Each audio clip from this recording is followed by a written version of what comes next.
మన శాస్త్రము ఎంత అద్భుతంగా మనకు చెప్పిందో చూడండి. ఎవరు విశ్వావసు? ఎందుకంటే ఎక్కడ చూచినా భయం, సందేహం, ఏం జరుగుతుందో, ఎలా ఉంటుందో, ఏమవుతుందో, టీవీలు భయపెట్టిస్తున్నాయి, సోషల్ మీడియా భయపెట్టిస్తూ ఉంది. ప్రజలంతా షడ్గ్రహ కూటమి, షష్టగ్రహ కూటమి, ఇది అది అని భయపడుతూ ఉన్న సమయంలో మరి ఏమిటి విశ్వావసు? ఈ శబ్దం ఎంత గొప్పదో తెలుసా? విశ్వేషాం వసు యస్మాత్, లేదా విశేషాం వసు యస్మాత్ విశ్వం వసు యస్య.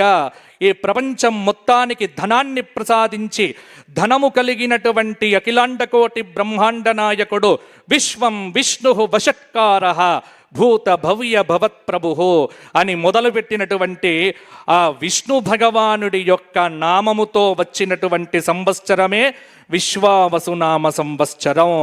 భగవంతుడుండగా మనకేమి భయము? తక్కువేమి మనకు రాముండొక్కడుండు వరకు. కాబట్టి సందేహాలు వదలండి, సంశయాలు పెట్టుకోవద్దు. అంతా మంచి జరుగుతుంది, అన్ని వైభవాలు కలుగుతాయి.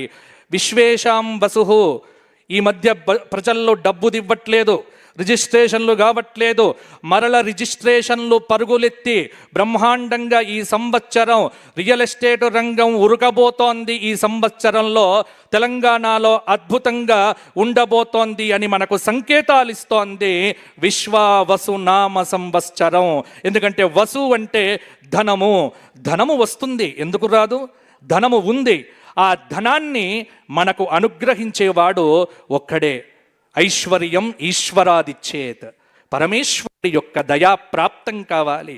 విష్ణు భగవానుడు ఆయన అధిపతి, ధనాన్ని ఇచ్చేవాడు శంకరుడు అన్నారు. కాబట్టి బ్రహ్మాండమైనటువంటి ధనం.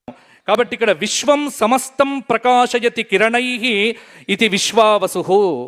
ఇక్కడ తెలంగాణ ఆవిర్భావ చక్రం నేను వేసుకుంటే తెలంగాణ ఆవిర్భావ చక్రం ప్రకారంగా 2/6/2014లో తెలంగాణ రాష్ట్రం పునర్వసు నక్షత్రంలో ఆవిర్భవించింది.